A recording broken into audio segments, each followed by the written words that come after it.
شروع اللہ کا نام لے کر جو بڑا مہربان نہایت رحم والا ہے۔ الف لام میم را۔ اے نبی، یہ کتاب الہی کی آیتیں ہیں اور جو کچھ تمہارے پروردگار کی طرف سے تم پر نازل ہوا ہے حق ہے، لیکن اکثر لوگ ایمان نہیں لاتے۔ اللہ وہی تو ہے جس نے ستونوں کے بغیر آسمان جیسا کہ تم دیکھتے ہو اتنے اونچے بنائے، پھر عرش پر جلوہ افروز ہوا اور سورج اور چاند کو کام میں لگا دیا۔ ہر ایک میعاد معین تک گردش کر رہا ہے۔ وہی دنیا کے کاموں کا انتظام کرتا ہے۔ اس طرح وہ اپنی آیتیں کھول کھول کر بیان کرتا ہے کہ تم اپنے پروردگار کے روبرو جانے کا یقین کرو۔ اور وہی ہے جس نے زمین کو پھیلایا اور اس میں پہاڑ اور دریا پیدا کیے اور ہر طرح کے میووں کی دو دو قسمیں بنائیں۔ وہی رات کو دن کا لباس پہناتا ہے۔ غور کرنے والوں کے لیے اس میں بہت سی نشانیاں ہیں۔ اور زمین میں کئی طرح کے قطعات ہیں ایک دوسرے سے ملے ہوئے، اور انگور کے باغ اور کھیتی اور کھجور کے درخت۔ بعض کی بہت سی شاخیں ہیں اور بعض کی اتنی نہیں ہوتی، باوجود کہ پانی سب کو ایک ہی ملتا ہے۔ اور ہم بعض میووں کو بعض پر لذت میں فضیلت دیتی ہیں، اور اس میں سمجھنے والوں کے لیے بہت سی نشانیاں ہیں۔ اگر تم عجیب بات سننی چاہو تو کافروں کا یہ کہنا عجیب ہے کہ جب ہم مر کر مٹی ہو جائیں گے تو کیا اثر نو پیدا ہوں گے؟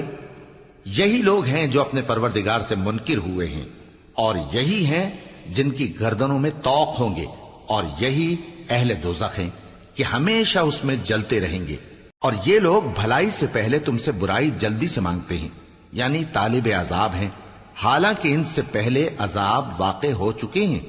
اور تمہارا پروردگار لوگوں کو باوجود ان کی بے انصافیوں کے معاف کرنے والا ہے، اور بے شک تمہارا پروردگار سخت عذاب دینے والا ہے۔ اور کافر لوگ کہتے ہیں کہ اس پیغمبر پر اس کے پروردگار کی طرف سے کوئی نشانی کیوں نازل نہیں ہوئی؟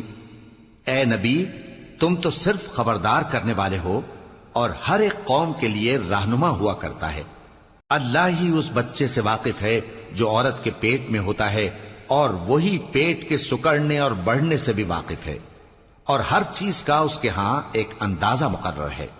وہ چھپی اور ظاہر چیزوں کا جاننے والا ہے، سب سے بزرگ ہے، عالی رتبہ ہے۔ کوئی تم میں سے چپکے سے بات کہے یا پکار کر، یا رات کو کہیں چھپ جائے یا دن کی روشنی میں کھلم کھلا چلے پھرے، اللہ کے نزدیک برابر ہے۔ اس کے آگے اور پیچھے اللہ کے چوکیدار ہیں جو اللہ کے حکم سے اس کی نگرانی کرتے ہیں۔ اللہ اس نعمت کو جو کسی قوم کو حاصل ہے نہیں بدلتا جب تک کہ وہ اپنی حالت کو نہ بدلے، اور جب اللہ کسی قوم کے ساتھ برائی کا ارادہ کرتا ہے تو وہ پھر نہیں سکتی، اور اللہ کے سوا ان کا کوئی مددگار نہیں ہوتا۔ وہی تو ہے جو تم کو ڈرانے اور امید دلانے کے لیے بجلی دکھاتا اور بھاری بھاری بادل پیدا کرتا ہے، اور رعد اور فرشتے سب اس کے خوف سے اس کی تسبیح و تحمید کرتے رہتے ہیں۔ اور وہی بجلیاں بھیجتا ہے، پھر جس پر چاہتا ہے گرا بھی دیتا ہے، جبکہ وہ اللہ کے بارے میں جھگڑتے ہیں، اور وہ بڑی قوت والا ہے۔ کام کا پکارنا تو اسی کا ہے، اور جن کو یہ لوگ اس کے سوا پکارتے ہیں وہ ان کی پکار کو کسی طرح قبول نہیں کرتے، مگر اس شخص کی طرح جو اپنے دونوں ہاتھ پانی کی طرف پھیلا دے تاکہ دور ہی سے اس کے منہ تک آ پہنچے، حالانکہ وہ اس تک کبھی بھی نہیں آ سکتا۔ اور اسی طرح کافروں کی پکار بیکار ہے۔ اور جتنی مخلوقات آسمانوں اور زمین میں ہے، خوشی سے یا ناخوشی سے اللہ کے آگے سجدہ کرتی ہے، اور ان کے سائے بھی صبح و شام سجدے کرتے ہیں۔ ان سے پوچھو کہ آسمانوں اور زمین کا پروردگار کون ہے؟ تم ہی کہہ دو کہ اللہ۔ ان سے کہو کہ کیا تم نے اللہ کو چھوڑ کر ایسے لوگوں کو کارساز بنایا ہے جو خود اپنے نفع و نقصان کا بھی اختیار نہیں رکھتے؟ کہو کیا اندھا اور آنکھوں والا برابر ہیں، یا اندھیرا اور اجالا برابر ہو سکتا ہے؟ بھلا ان لوگوں نے جن کو اللہ کا شریک مقرر کیا ہے، کیا انہوں نے اللہ کسی مخلوقات پیدا کی ہے جس کے سبب ان کے لیے مخلوقات مشتبہ ہو گئی ہے؟ کہہ دو کہ اللہ ہی ہر چیز کا پیدا کرنے والا ہے، اور وہ یکتا ہے، بڑا زبردست ہے۔ اسی نے آسمان سے مے برسایا، پھر اس سے اپنے اپنے اندازے کے مطابق نالے بہہ نکلے، پھر پانی پر پھولا ہوا جھاگ آ گیا، اور جس چیز کو زیور یا کوئی اور سامان بنانے کے لیے آگ میں تپاتے ہیں اس میں بھی ایسا ہی جھاگ ہوتا ہے. اس طرح اللہ حق و باطل کی مثال بیان فرماتا ہے. سو جھاگ تو سوکھ کر زائل ہو جاتا ہے اور پانی جو لوگوں کو فائدہ پہنچاتا ہے وہ زمین میں ٹھہرا رہتا ہے. اس طرح اللہ صحیح اور غلط کی مثالیں بیان فرماتا ہے تاکہ تم سمجھو. جن لوگوں نے اللہ کے حکم کو قبول کیا ان کی حالت بہت بہتر ہوگی، اور جنہوں نے اس کو قبول نہ کیا اگر روئے زمین کے سب خزانے ان کے اختیار میں ہوں تو وہ سب کے سب اور ان کے ساتھ اتنے ہی اور نجات کے بدلے میں صرف کر ڈالیں، مگر نجات کہاں؟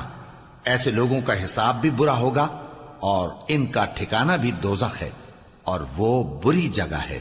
بھلا جو شخص یہ جانتا ہے کہ جو کچھ تمہارے پروردگار کی طرف سے تم پر نازل ہوا ہے حق ہے، وہ اس شخص کی طرح ہے جو اندھا ہے، اور سمجھتے تو وہی ہیں جو عقل مند ہیں، جو اللہ کے عہد کو پورا کرتے ہیں اور قول و قرار کو نہیں توڑتے، اور جن رشتوں کے جوڑے رکھنے کا اللہ نے حکم دیا ان کو جوڑے رکھتے اور اپنے پروردگار سے ڈرتے رہتے اور برے حساب سے خوف رکھتے ہیں. اور جو اپنے پروردگار کی خوشنودی حاصل کرنے کے لیے مصائب پر صبر کرتے ہیں اور نماز پڑھتے ہیں، اور جو مال ہم نے ان کو دیا ہے اس میں سے پوشیدہ اور ظاہر خرچ کرتے ہیں اور نیکی سے برائی کو دور کرتے ہیں، یہی لوگ ہیں جن کے لیے عاقبت کا گھر ہے، یعنی ہمیشہ رہنے کے باغات جن میں وہ داخل ہوں گے، اور ان کے باپ دادوں اور بیویوں اور اولاد میں سے جو نیکوکار ہوں گے وہ بھی بہشت میں جائیں گے، اور فرشتے بہشت کے ہر ایک دروازے سے ان کے پاس آئیں گے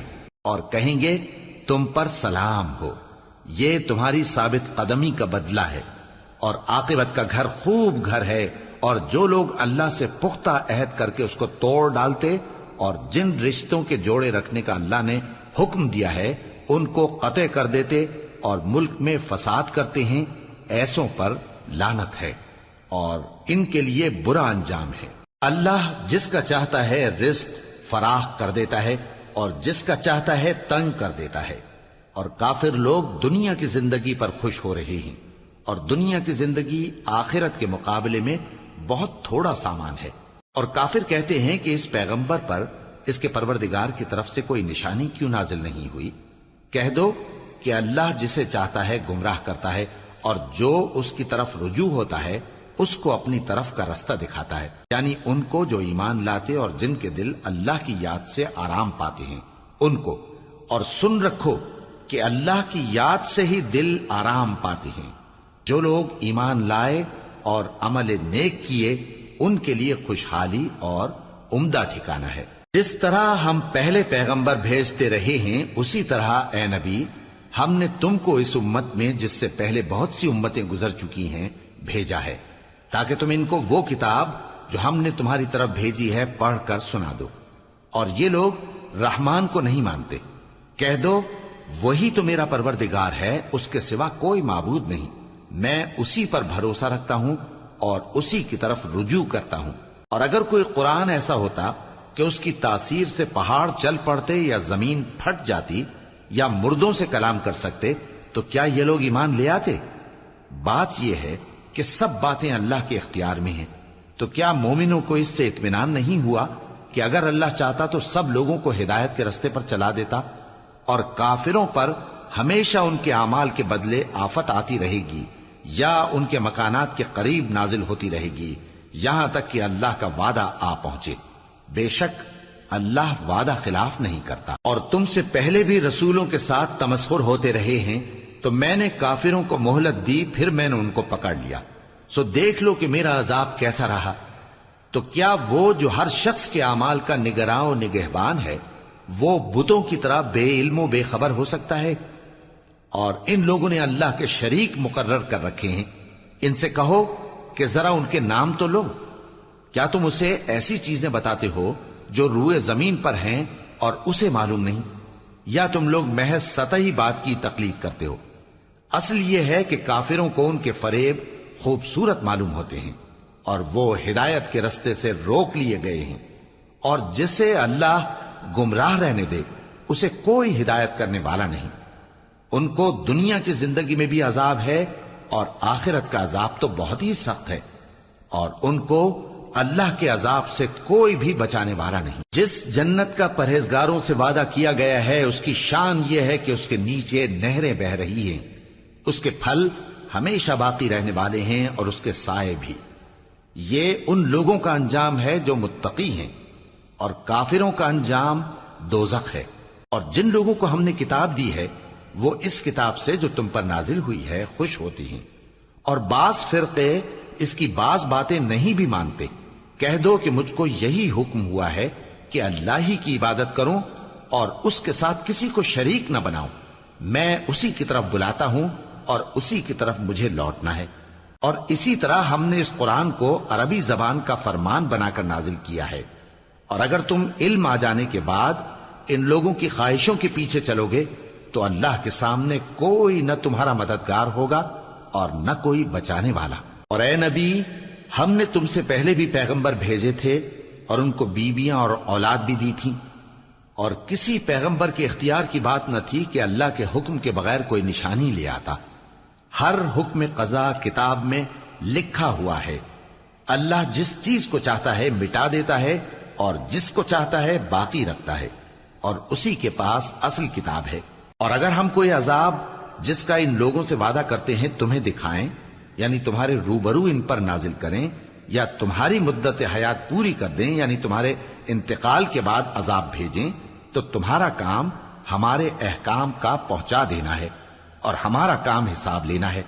کیا انہوں نے نہیں دیکھا کہ ہم زمین کو اس کے کناروں سے گھٹاتے چلے آ رہے ہیں، اور اللہ جیسا چاہتا ہے حکم کرتا ہے، کوئی اس کے حکم کا رد کرنے والا نہیں، اور وہ جلد حساب لینے والا ہے۔ جو لوگ ان سے پہلے تھے وہ بھی بہتیری تدبیریں کرتے رہے ہیں، سو تدبیر تو سب اللہ ہی کی ہوتی ہے۔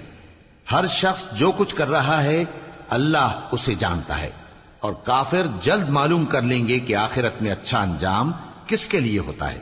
اور کافر لوگ کہتے ہیں کہ تم پیغمبر نہیں ہو۔